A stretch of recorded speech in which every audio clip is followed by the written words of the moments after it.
Yeah, we saw a lot of Spirits versus Delirium. I think there was a right before Emrakul, the Promised End got banned in Standard.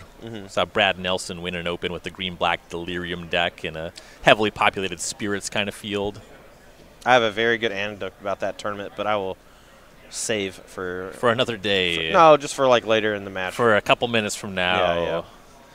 Jessup's on the play with the Blooming Marsh, Merriam with the tapped Temple Garden, tapped Breeding Pool for Jessup, and then a Botanical Sanctum leading into Selfless Spirit for Merriam. That gets Fatal pushed. Land number 3 for Jessup's Blooming Marsh, and here is Uro. So Ross not starting on a 1-drop means that he's going to be a little far behind here, but you know, it's nothing has happened so far that is outside the realm of his scope of being able to stay in the game. The Euro accelerating Jessup's start here is also pretty good. His life buffer as well as that extra land drop is going to allow him to really turbocharge the next few turns. Uro put in a Breeding Pool. Miriam's going to play an Empyrean Eagle for his turn. Not the fastest start, but a 4th land in a Collected Company could start to push Merriam into this game. Yeah. Another Euro here is going to gain some more life. Let him play an extra land again. But it is a redundant copy. It doesn't really matter that much in the grand scheme of things. I assume that one will likely eat the other as just with the escape cost. Jessup to 26, does put in a Swamp and then another land, an Overgrown Tomb tap, so up to 6 lands. I will say that this matchup is probably not the best for the Bant Spirits deck. They really prey on opponents who aren't that interactive because of cards like Spell Queller. And when your opponent has a bunch of spot removal and these big haymakers that get over Spell Queller, like your Emrakuls, like your Ishkanah Graph Widows, that's really where the deck starts to struggle. Ross is going to need a little help from Collected Company to get the job done. You saw him at the end of his turn. He was about to play the Breeding Pool tap, decided to shock, maybe to bluff the Collected Company. I don't think he's got it, but that might have been a reverse bluff too. You don't know yet. Bluff, counter bluff. Yep. It's all live. Miriam's at 18 either way. So you see a Satyr Wayfinder for Jessup. Yeah, but the Grizzly Salvage here is, or sorry, the Satyr Wayfinder here does fuel the Euro, so he's going to be able to bring one back this turn quite easily. That was kind of a hallmark of Eldritch Moon Standard. Ishkanah getting over Spell Queller. Right. And it was so good, too, making all the spiders that blocked the Spirit Flyers. Looks like Uro's planning on escaping. Question for Jessup, does he want to leave the other Uro in the graveyard? Is there a different card type he wants? He's going to deliberate over that real quick. That is the only part of the deck that's a little bit awkward is Euro versus Delirium. Uro's going to escape. It's going to get tagged by the Spell Queller here from Merriam as we go back to Merriam. Ooh, he has another Spell Queller in hand, too. He's going to shock here to either represent multiple things or just has multiple things. It goes to 16 by shocking. Casts a Supreme Phantom and attacks for 3. Jessup to 23. Merriam leaving up 3 mana here. Looks like he's representing another Spell Queller. He does have another Spell Queller. I saw it flash a second ago. Here he's going to play another Spell Queller in response to a Thoughtseize because it was probably going to get stripped anyway. But unbeknownst to him, he's about to get thrown in the trash. This Murderous Rider is going to create a collapse effect from these Spell Quellers and really push Danny further ahead. Though, interestingly enough, if he targets the Spell Queller that has the Euro, he didn't pay the escape cost on that one. I mean, he did, but he didn't do it this time. The Rider is either getting that Thoughtseize from Miriam's last card or getting a Gross Spiral-ish effect from the front side of a Euro. But this Grizzly Salvage does mean he'll be able to escape it in short order. Right. Not this turn, but next. As you see, the Rider does tag the Uro Spell Queller. Jessup will gain some life for that. Loses 2, then gains 3, ends up at 24. And the Murderous Rider goes on an adventure.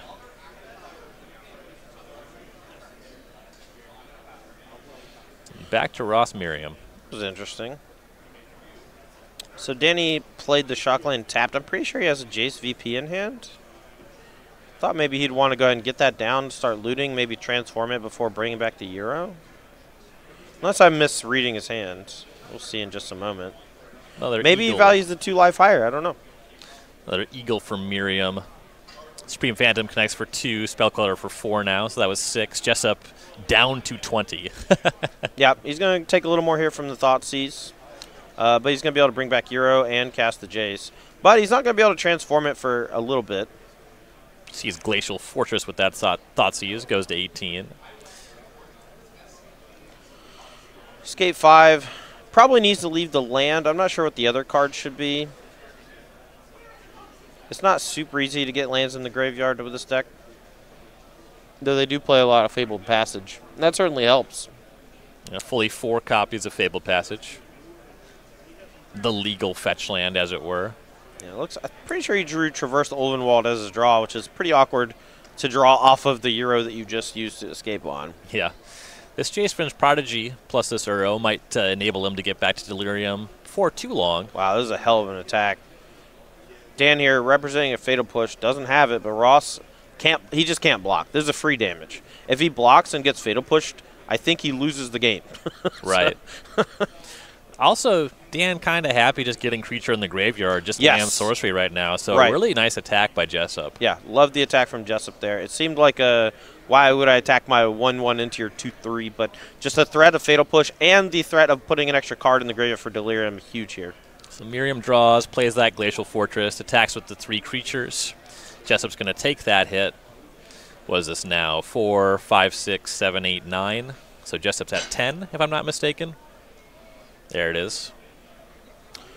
Now here it looks like Jessup drew Walking Ballista for the turn. He has a Jace that he can loot with. And I believe he has Traverse the Ulvenwald as well. So if he just loots away the Ballista, he can traverse and cast something. Now, wow. I was going to say that Euro attacking was just going to be outrageous, but Nebelgast Herald off the top. That's a hater, boy. Taps the Euro, stops the life gain, and relevantly represents that extra damage, so Miriam's presenting lethal next turn, forces some action from Jessup. Yeah, and that Walking Ballista is surprisingly ineffective on this battlefield. He can make a 4/4 Ballista, but he can really only kill 1 creature, even though there are multiple in the graveyard, or multiple in play that would normally die to it. It's just the Lord Effects just gives so much more toughness. So if he makes a 4/4 Ballista here, he has to effectively spend 3 counters just to kill Nebelgast Herald, or he can spend all 4 counters to kill either of the Lord Effects. Jace goes looting, Overgrown Tomb is discarded. Satyr Wayfinder once again gets in that cheeky pointed damage, Merriam to 14. And it's looking like a tap of 8 for a Walking Ballista. Jessup's weighing the options here. Merriam would be pretty happy winning this game, as teammates Aaron Barich and Becky Adlman did win their first. Yeah, good news for Ross because, you know, he is advantaged right now. I think in the matchup he's not. That Nebelgast Herald was a huge deal. I can't stress how good that draw was, just because tapping down Euro prevents an extra card draw and an extra land drop. This turn, if he wanted to, he could have potentially looted away an extra card, played an extra land, cast Traverse the Ulvenwald, maybe even had a chance, because of everything that has been happening, to cast Emrakul this turn. If the card on the top was a different card type than what he's drawn. It's like if a Planeswalker showed up and got looted away. Or a Courser Crew Fix, one of those enchantments, something like that. Sure. It was possible with the extra land drop from Euro to get 5 in the graveyard plus the Traverse. So here's Ballista on 4. Yeah, no cards in hand from Ross, so I think this is a really tough decision from Dan. You know, like if you kill a Lord Effect, you prevent a lot of damage, but if you go for the Nebelgast Herald, you're almost guaranteed to be able to attack with the Euro next turn. I think this is probably better in the long run, just better for racing scenarios, but a Lord off the top here. It's not quite lethal, though, is it? I think this, so we have 2 damage from the Phantom, 4 damage from the Queller, 4 from the Herald. Yep, so Replacement Lord does get Merriam there. And that is a 3 to the good for the team on the right. 2 more game wins will close the match for them. Yeah, this matchup is really weird because on the face of it, like, Ross's deck is not really that resilient to removal. Like, he has Selfless Spirit, but that trades 1-for-1 pretty easily. He has, you know, stuff like Rattle Chains that can occasionally give Hexproof in weird spots. But long story short, you know, he just has a bunch of cheap threats that he plays, and if the opponent can't match, like, removal 1-for-1 or have sweepers, the Spirits deck will just overrun you, and all the creatures fly, so you can't really rumble in combat. It's kind of their big draw is that they just all have flying. So it was a bit of a slower start for Merriam. We figured to be the aggressor in the matchup, but ultimately a team of Lords is going to outmuscle a lot of what you can present in this format. Yeah. All right, let's take a look at the sideboards here, because this is actually a pretty interesting sideboard dichotomy. I'm curious how both players are going to do it. Yeah, so options for Dan Jessup: 3 Layla Under the Void, Nope. 2 Mystical Dispute, Absolutely. 2 Damping Sphere. Get out. Abrupt Decay. Want all the removal. Okay, so Assassin's Trophy. Yeah, and, oh, sorry, okay, yeah, I kind of that threw one's you off good. there. Yeah, Reclamation Sage. Nah, no real targets for it. Unmoored Ego. People board in cards like Unmoored Ego far too often to name stuff like Collected Company. Just don't do it. Just How do you feel about tagging Company with Disdainful Stroke? Not good enough. All if right. you had more targets, cards like Disdainful Stroke, Unmoored Ego, if they're only hitting one thing, unless that thing is the entirety of your opponent's deck, not worth siding in. That's just the relevant difference here is if Stroke does catch Company, that's a very positive tempo swing. Agree. So Perfectly agree. you're right. Vivian Reed. Now, it does kill flyers, but it also costs 5. I think it's going to come in because it's not that bad. Can't quell it. Can't spell queller it. 5 is the magic number there. I like it. I think I would bring it in. Ultimate Price, Witch's Vengeance. These are removal. They're Yes, good. yes. All the removal comes in. You just want to trade 1 for 1 as much as possible. Witch's Vengeance is actually quite strong in the matchup, so hopefully for Dan Jessup, he's able to peel one of those in games 2 or 3. And for Ross Merriam, how do you feel about his 4 Mystical Disputes? There aren't nearly enough blue cards in Dan Jessup's deck. While it will counter Euro quite often, I don't think it's worthwhile. Like, you counter Jace and Euro, and that's about it. 3 Mana Leak for Ishkana? I don't think it's worth it. I think Okay. you can beat Ishkana with the Lord effects. It's not easy, but you can do it. You just have to draw Collected Company. Sure. Couple Deputy Detention. I actually don't mind those. They can snag something like Jace French Prodigy early, and if they die, like, they've kind of already done their damage for stalling you out for a while. If you tag a Euro, if it dies and comes back, it just goes back to the graveyard. I don't love it, but if you brought it in, it would not surprise me. 2 Disdainful Stroke. Absolutely. Enough cards and important cards from Dan where I think that it matters enough. 2 Rest in Peace. Yeah, the exiling the graveyard, we had this discussion yesterday with Leyline of the Void. I think Recipe is quite good here. All right. Seal Away, Settle the Wreckage, Dromoka's Command, Damping Sphere, any of that? No, this is not a matchup where you want removal. You just want a little bit of graveyard hate, a lot of pressure, a little bit of counter spells. All right. Sounds good. This plan for Ross Merriam. Player that you see regularly here on this Twitch channel. You can catch him Tuesdays and Thursdays at 1 p.m. Eastern Time playing Versus Live. You can get the link to that on StarCityGames.com. Playing against Corey B, trying to get his marbles back. Yeah, Corey B, Ross Merriam put on a great show every Tuesday and Thursday at 1 p.m. I used to be one of the ones putting on that show. There was a time. It was a good show. I miss it. So you've been out for, what, 4 months, 5 months? About 5 months, yeah. You ever going to come back? It depends if my wife ever gets a job in Roanoke again. Maybe stop by? I'll stop by whenever like there's an event in town. Like, I tried to do one for the Invitational in November. Unfortunately, though, the studio was all booked up for the equipment was already moved to the Berglund Center for the Invitational. Yeah, they don't do them Thursdays, so we got to get going there. Yeah, my flight landed on Tuesday into town, but I didn't land until like 7 p.m., and that's just too late. I stopped by. I think Brad was there doing it, right? There was a couple. Brad did it. I did one before the last Invitational. I was not able to capture the marbles. Ross is a powerful adversary. He is. He has quite a few accolades on the SCG Tour. Nice one. Yeah, Ross is a great player. Been on the SCG Tour for quite a while now. He's been living in Roanoke for about 4 or 5 years, I think, and really just traveling to all the events on the East Coast, up and down the Eastern Seaboard, and putting up great numbers. 4 top 8s last year, which is 1 less than his lifetime wins. 5 trophies for Ross Merriam.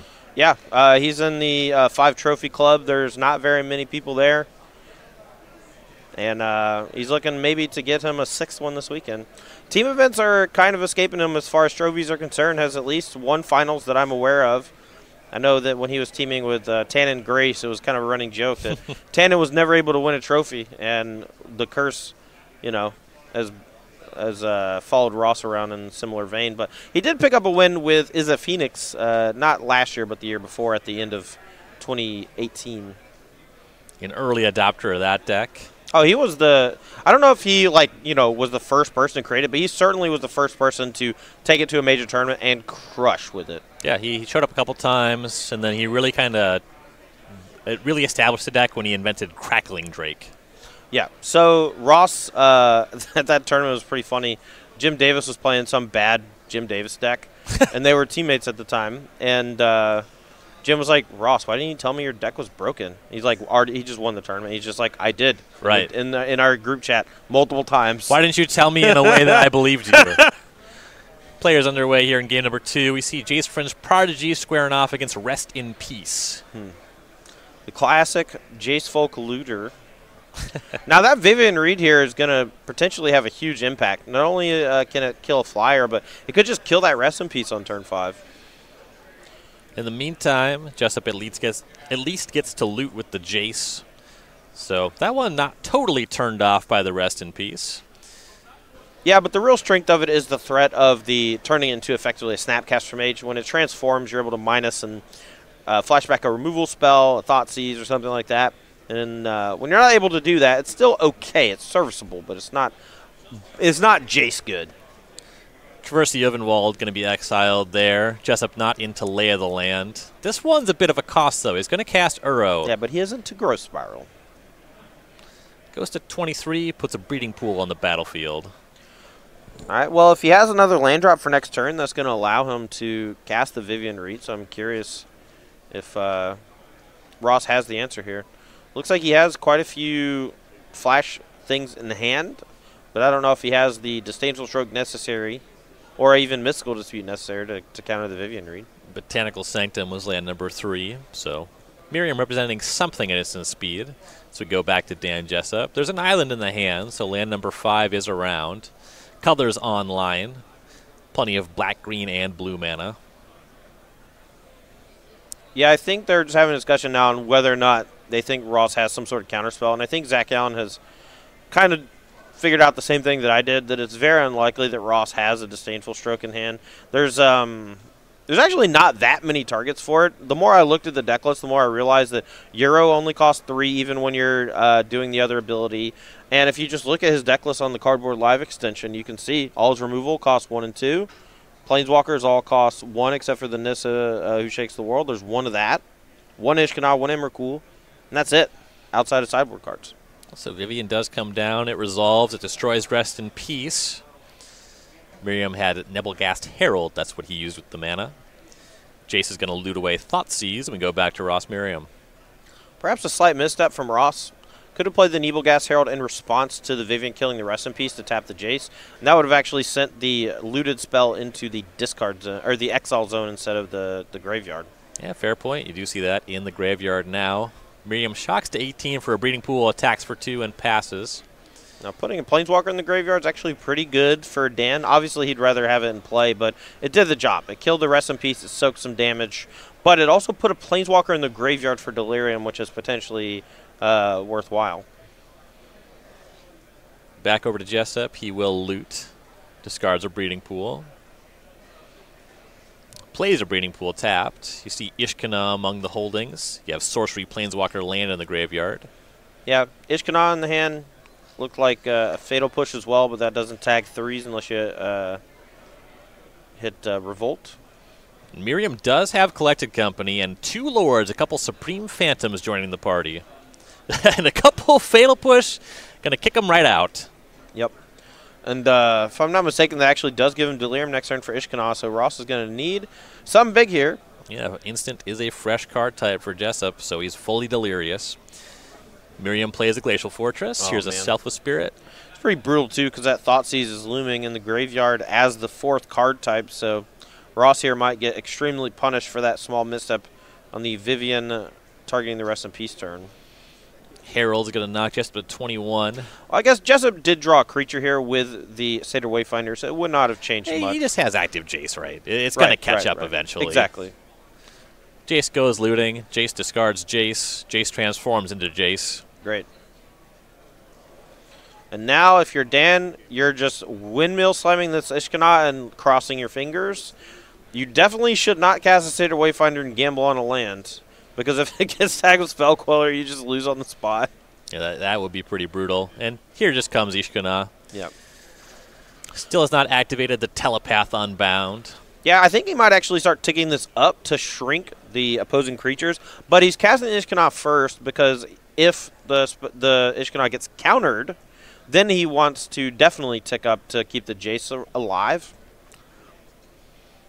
So Ishkanah shows up. I imagine we got some spiders on the way. Jace is going to plus on the Herald. Yeah, I don't think we got those. I could be wrong. I'm guessing we do not have 1-2 spiders in the box. I thought we made a fancy new spider. Do we make a new spider? I think we made a fan. It's not a person. It's just a spider. Oh, okay. Things are all tied up in the modern seat. Yeah, look at that spider. Oh, you right. All right, Mr. Oh, he turned. I was like, wow, Mr. Nebelgast Herald upside down. Why is that? It's like, oh, it's shrunk. A little 0-1.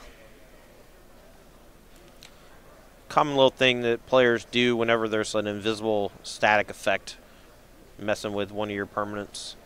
Turn upside down just reminds you, if anything, that your card is no longer functional. Right. Don't want to make a mistake around your card. It does still have the ability to tap creatures when Merriam produces additional spirits, but he's facing down a lot of spiders here. He'll play a Botanical Sanctum tapped and pass. Yeah, there is only one copy of Ishkanah Graphido in the deck, but with Traverse Ulvenwald, you effectively have 3 or 4. You know, you can see a lot of your deck each game. Go back to Dan Jessup. Here's the Thoughtseize. Merriam has a Spell Queller. That'll try to catch the Thoughtseize and also tap the Ishkanah. That all works. Yeah, it's a good play from Ross there. Tapping the Ishkanah might let him attack next turn as well. Just depends on if he can get one of those Lord effects down. Satyr Wayfinder for Jessup. He'd love to find a Fabled Passage. Finds a Blooming Marsh, though. Yes, that land entering the battlefield tap means he cannot bring back the Euro this turn, if I'm not mistaken. What he can do is perhaps minus the Jace, targeting Fatal Push and kill the Selfless Spirit.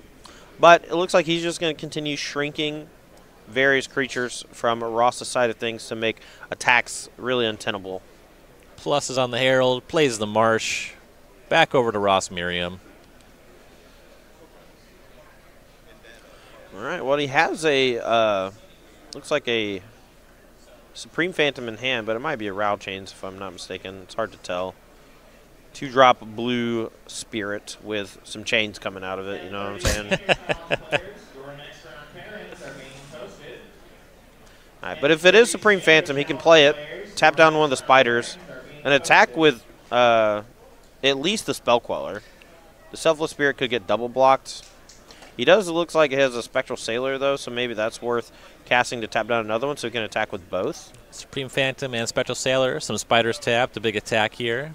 Coming at the Jace, it would seem. Yep, and the Nebelgast Herald is still shrunk, but it has 1 power from the Supreme Phantom, so it is getting in for 1 at least. And the Spider probably going to block the Nebelgast Herald, and then Jace going to take, looks like 6 down to 1. But a chump block on something like Spell Queller or Selfless Spirit could potentially make it so that he could minus it next turn to get a free spell out of the graveyard. A removal spell that would deal with the Selfless Spirit exactly. Right. No matter what he targets, Ross has the option to sack the Selfless Spirit. So Jessup thinking of where to go with the Spider. He's going to jump in front of the Spell Queller. Yeah, but Ross is basically out of tappers right now with the Nebelgast Herald. He's going to need something like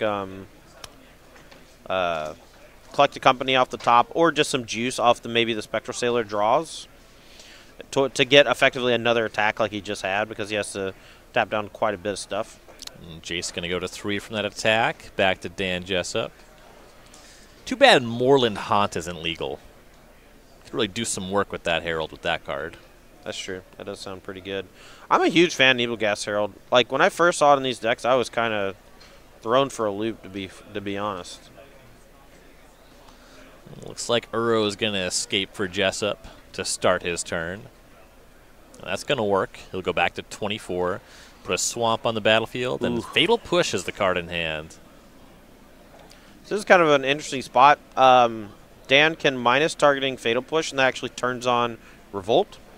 And he can target the Nebelgas Herald twice if he wants. He has the Fatal Push in hand and the one in the graveyard, and that'll get rid of it so that his creatures can't get tapped down. So there is a -3 on the Jace. Going to bin itself. Fatal Push cast from the graveyard. Targets the Spirit. Merriam will sacrifice it, and now we'll see where the other Fatal Push goes. You're thinking that it is the Herald. Yeah, the Thoughtseize is a dead card. Spectral Sailor is actually quite strong for maybe drawing some cards, so I would be fine with Dan targeting either Nebelgas Herald or Spectral Sailor, but I don't think you target Queller or the Supreme Phantom. Neither represent that much of a threat at the moment. Yeah, Jessup has a lot of life and a 3/5, so the Lord is of less consequence. I would tag the Spectral Sailor, and I would do it now. You do not want to let Ross draw some extra cards. That is the way that you make Nebelgas Herald good, but drawing extra cards also can find extra Nebelgas Heralds or collect the companies. All right, and the Sailor is the target. Okay. One push was exiled. The other one does go to the graveyard. And relevantly, that is Delirium, instant sorcery, planeswalker creature. Yep, the minus of the Jace did transform it back into Vryn's Prodigy, which is a creature. Wow, Imperial big draw. Tap your Spider and attack you. Ross has done the max punishment here. Both games so far, whenever Dan makes a decision on what to target. Now, there are 2 Lord effects happening right now, so you can't double block and kill the Nebelgas Herald. So soaking the damage here makes the most sense. He's going to need some Witch's Vengeance action here. Oh, Witch's Vengeance is not even good. Holy crap. It only kills the Nebelgas Herald. Yeah, when you have 2 Lords, that Eagle and the Phantom are both 4s. Right. So he'll draw an attack with Uro. He took a hit for 10. He's at 14, but back to 17. Plays a Forest. Yep. And I believe he has another Euro, so he might just go ahead and slam that. Merriam takes 6 to 12. Getting an update that Becky Adlman has 2-0'd Zach Allen in the standard seat. That's good news for Merriam. That's interesting, because I thought Azor's Control was pretty favorable versus Mono Red aggro. I know that's why Core Bombmeister played it last week, or at least that's what I recall him saying. I think there's definitely a difficulty in assessing the matchup, where the games that Azorius wins don't feel close. The games that the Mono Red deck wins can feel close. That's fair, that's fair. But I think on the balance, it's pretty even. I mean, when it comes to just like combining Annex, Harden in the Forge, and Embercleave, I just think that's neat. I've been a big fan of just Anax legend ruling himself. To make you two satyrs? You get 4 satyrs because you get 4 devotion when it checks. Oh, man. Even if you have no other permanents. That's really nice. Yeah. So here is that backup Uro. Yeah, they both see each other. That's cool. Okay. Jessup goes to 20, and he actually just kept the one he had to sacrifice, perhaps planning on escaping immediately. Depending what he drew, of course. Looks like it's something that doesn't work, so yeah, 5 cards exiled, Uro right back, gains some more life to 23, draws another card. This really only affects Traverse the Ulvenwald since he has his Ishkanah down. Obviously, it can affect something like Emrakul later in the game. There's not a guarantee that Emrakul's even in his deck anymore. It's not that good against opponents who just have creatures in their deck. True. Like, you really want Emrakul against decks that have, you know, removal spells, things like that. Because, like, what are you going to do when you time walk your opponent? You're going to make them, or you mind slave your opponent. You're going to make them attack into your creatures. That's it. But if you don't have that many creatures, it doesn't really do anything. Fair enough. Satyr Wayfinder found a land. Merriam just drew and passed. He drew the Witch's Vengeance. Not quite good enough. Ooh, another Nebelgas Herald from Merriam. That's going to tap Uro and Ishkanah.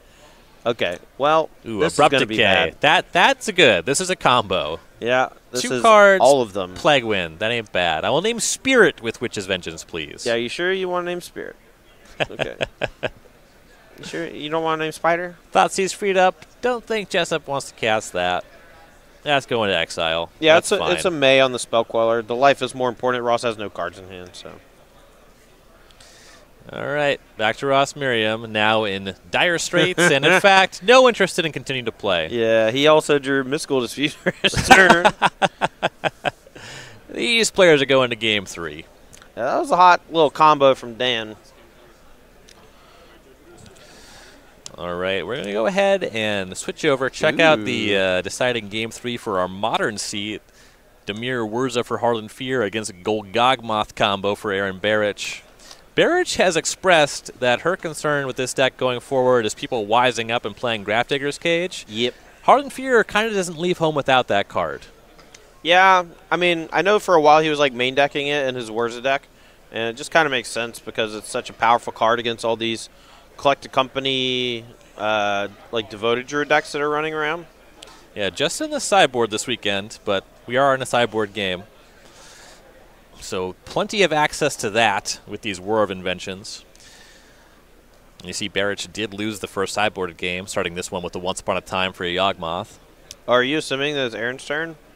Because I didn't know. Because it is unclear. It is unclear. Because Once Upon a Time is for some reason an instant. I think it was a fair bet it was Barich's turn. How is it Your not point a is well sorcery? taken. How is it not a sorcery? I don't understand. That's like not even the only thing you could complain about. No, there are literally dozens. You can go on. Dozens of them. Blooming Marsh versus Scalding Tarn. Here's a Swamp on turn 2 for Barich. Taylor's oldest time. Phyrexian Revoker among the holdings. That'll be the cast. Plenty of names in this Wurza deck. Yeah, I'm going to get confirmation on what is being named here. Thopter Foundry is the name. Now remember, there's some difference in these kind of shut-off ability effects. Pithing Needle can name lands, Revoker can't. So you would want to crack Scalding Tarn in response if it was a Pithing Needle. With Revoker, Fear could just leave that up, as you see him fetch the Tarn now. Yeah, also notable, stuff like Pithing Needle, Sorcerer Spyglass do not stop mana abilities. Correct. But Phyrexian Invoker can.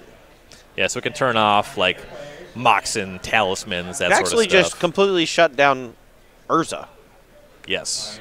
Normally, those effects don't stop Urza, but Revoker does, which is nice. But Dismember here, taking it down, so it doesn't really matter. Fatal Push, rather. Oh, excuse me, sorry. He has Dismember in hand. I thought this one he fired off. Fear does take some damage, though. Fetches and shocks for Watery Grave. He's at 17. Starts his turn with Inquisition of Kozilek. Takes Thrashing Brontodon. Sees a couple Yawgmoth, a Dryad Arbor, and a Watery Grave, I want to say. No, that's not right. Obviously, it's not a Watery Grave because it's not a blue-black deck. But yes, it is the hybrid land. It is Twilight Mire. Yeah, as we have determined, this deck is called Golgagmoth. Correct. Not Dimirmoth. Yes. Has to be a Golgaria land and a Golgagmoth deck. Sorry, Yawgmir. Yawgmir. Yawgmoth is kind of historically a Dimir kind of vibe. I would actually think that he's more Golgari. I just think of cards like Yawgmoth's Bargain, Yawgmoth's Will.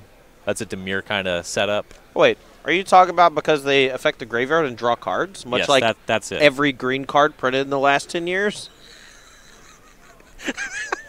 Got him! Harmonize much?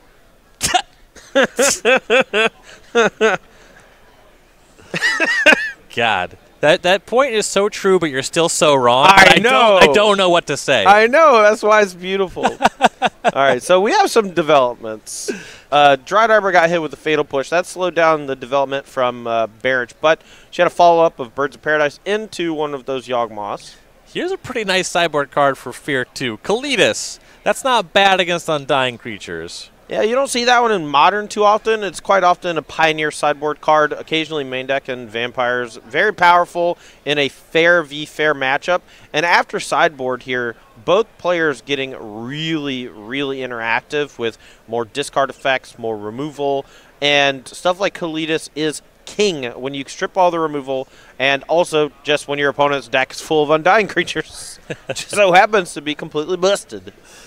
Fear is going to Thoughtseize, sees a Geralf's Messenger, takes the backup Yawgmoth. Not only that, also has another Fatal Push with Revolt here, so he can go ahead and blow up Yawgmoth. Ooh, yeah, Misty Rainforest turns that on, finds Mystic Sanctuary. And that's going to give him a zombie from the Kalitas as well.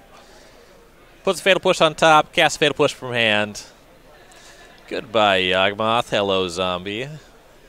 Now, Barich is considering sacking the bird here to draw a card and shrink the Kalidas, but that's just going to give Harlan an extra zombie and shrink it by 1. So I don't know if it's the best. But it might be worth it just because she has nothing else going on and it cycles the bird into a new card. Yeah, her hand currently just Geralf's Messenger. She has to get Kalidas off the table. And that's just the starting point. Then she has to figure out something else to do. Yeah, and Harlan actually used Mystic Sanctuary to put a Fatal Push back on top of the deck, too. So he has another push next turn for the bird to make an extra zombie if he so chooses. Or he can use it to attack something like your Kitchen Finks or whatever Aaron may draw that costs 3 or less. Kalidas going to pick up that Sword of the Meek, crunch in for 4, Fear to 18. Barich to 15 off of this Verdant Catacombs, finding Overgrown Tomb. So I can actually tag Forge as well. Fear has the option to sacrifice the Justin Parnell zombie token to turn on Revolt. So, yeah, 2 black mana sources there, so that would work. And pretty important draw step for Barich, as things went south pretty quickly in this game.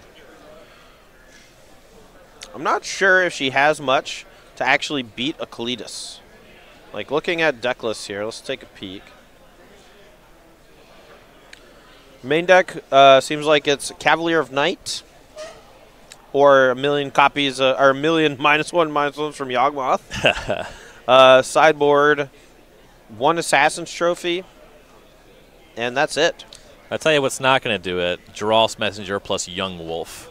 Yep. So we go back over to Fear, draws that Fatal Push, eats a zombie, kills the Messenger, gets a zombie, attacks for now 6.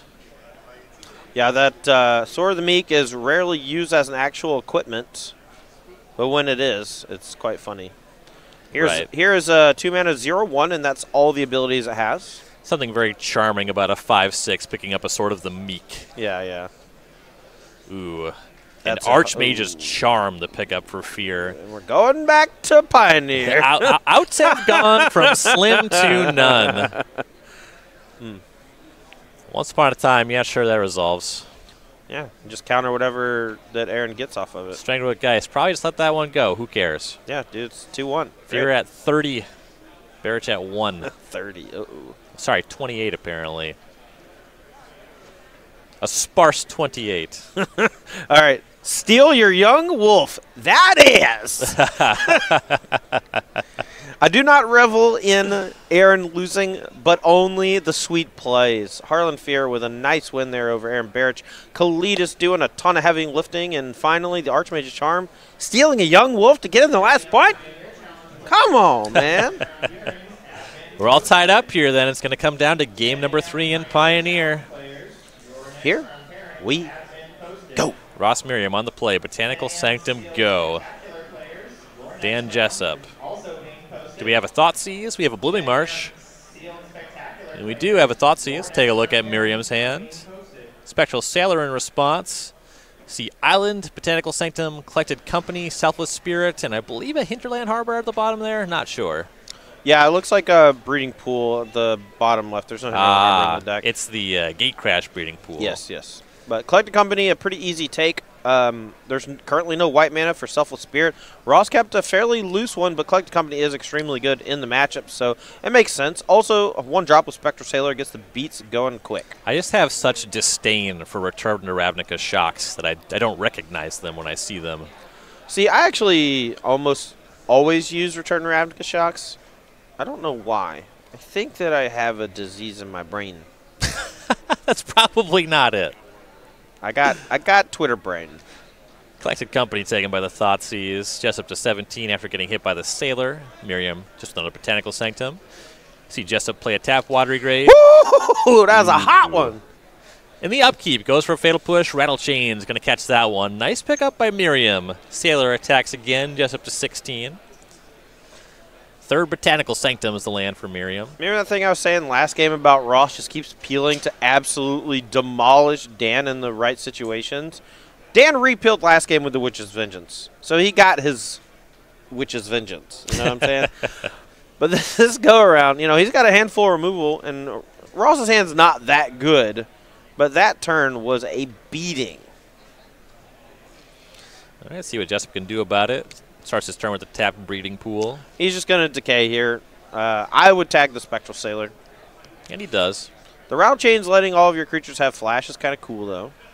Ross really needs a white source. Looks like he still just has green and blue sources in hand. Maybe drew another creature he can play, though. Plays Island, attacks with Rattle Chains. Jessup to 14. Merriam passes. Well, Jessup has a decision now because I believe he has a land and a Euro and an Abrupt Decay, but not an extra land to cast the Abrupt Decay if he draws off the Euro. Jessup's going to play Fabled Passage for turn, then think about what he wants to cast. Looks like he does have Mystical Dispute in hand, too, so he might win a Counterspell battle over, you know, a little bit of everything. Merriam's going to flash in a Mausoleum Wanderer off the Rattle Chains. Yeah, that Rattle Chains is static ability of giving all your creatures flash. Oddly, more important than the Hexproof thing, which is weird to me, but also just like that comes up way more. A lot of good abilities on that card. Yeah, 2 mana, got a lot of text. Come a long way since Welkin Turn. Stupid bird. There's just like 3 functional reprints of Welkin Turn. There it is. Yeah, get that out of there. I want the Zendikar version. What is this Magic 2015? Nobody likes that format. Wait, was M15 called Magic 2015? I'm pretty sure. Maybe you're right. No way of knowing. Was M15 before Origins or after Origins? Before. Was the last one before Magic Origins. After Origins, were they called Core Set XXY? Right now, we had Core Set 2019 and Core Set 2020. There was a little hiatus. I remember what years that fell under. Oh, yeah. I forgot about the hiatus for the Core Sets. God, I just love having stuff like, you know, Essence Scatter just always in Standard. Just give me the delicious Core Sets that just have all the commons that I love. Merriam's going to play that Breeding Pool tapped. Attack with the Wanderer. Jessup to 13. Rattle Chains was Abrupt Decayed. Danny here can crack the Fabled Passage, cast Euro from hand, and leave up Abrupt Decay mana, even if he doesn't draw another land. Looks like that's what he's going to go do, fetch up an island, give him an extra blue source for Euro, and Mystical Dispute. Really wants that 3rd blue so he could do the escape ability and cast the Dispute to protect. Fabled Passage, going to go find a land. Jessup was looking at Island, but a little reconsideration here. Finds Forest. The Island is a little awkward with your green-black spells, but that 3rd blue source might actually come in handy if he ever wants to escape the Euro and hold up Dispute. Here is Uro. Merriam gonna shuffle Jessup's deck. All right. I was gonna say we might be here a while, but he has stopped. I think I got to him finally. Jessup to 16, no land though. Yeah, Assassin's Trophy was one of the pickups from Dan there. Looks like he has Decay and Trophy. Ross here still without white mana, at least a Selfless Spirit in hand that he can't cast. Not sure what the last card is other than that. Tap Breeding Pool and an attack. Abrupt Decay caught by Rattle Chains. That one is castable. Oh, man. And that pumps the Wanderer, too, so 2 points coming across. Jessup to 14. He might have said end of turn. Sure. Because right now it says the life total is at 14. I'm pretty sure he only took 1. But, I don't know. Euro coming in from the grave. Black mana at the ready. No Mystical Dispute active. Could gamble a little bit in this spot with a Satyr Wayfinder first to try to hit a land. But, I mean, I guess the same-ish is true for drawing a land off of the Euro to play the Wayfinder. See, you got fewer looks at it. And if you miss on the land with the Wayfinder, it's really bad. Yeah, it's pretty brutal that way. Jessup to 17, passes. Merriam going to crunch in for 3. Back to 14 goes Jessup.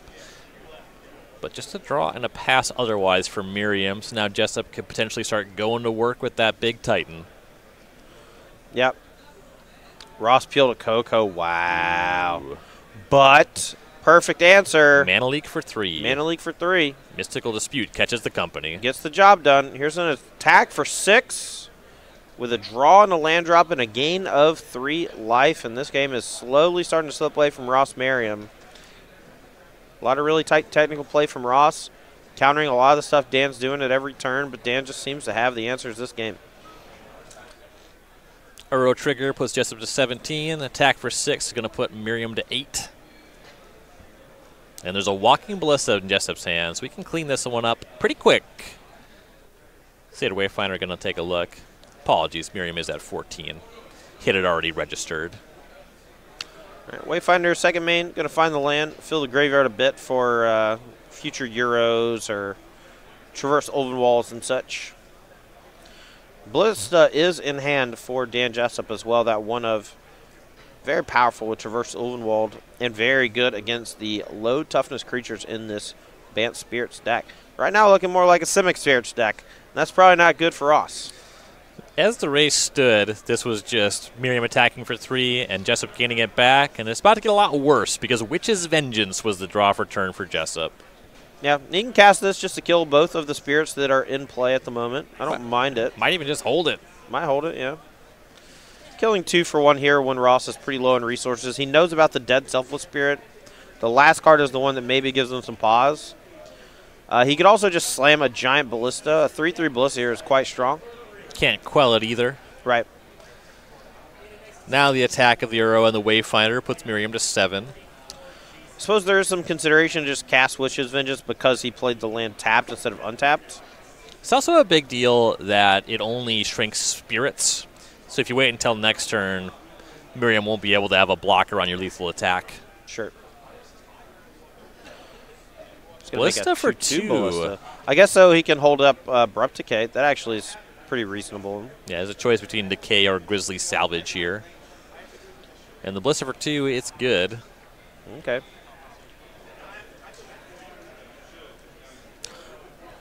I would just target Rattle Chains. I don't think there's any reason to target the Mausoleum Wonder at the moment. This also prevents Ross from playing things at instant speed if he has another Spirit in hand that doesn't normally have Flash.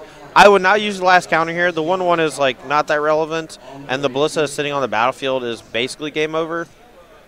Jessup goes ahead and gets aggressive with the Ballista, takes care of the spirits. Ooh, Temple Garden draw from Ross, goes to 5. Right on time. There it is. Able to cast Selfless Spirit. But that one probably not long for this world. We see Grizzly Salvage end step for Jessup. Yeah, Nishkana is going to seal the deal, even if the what is in play is not good enough. Backup plan for the plan that's already winning the game. Ishkanah Graph Widow picked up. It's always good to have a plan B, even when your plan A is working flawlessly. Sometimes it doesn't come out like that, you know?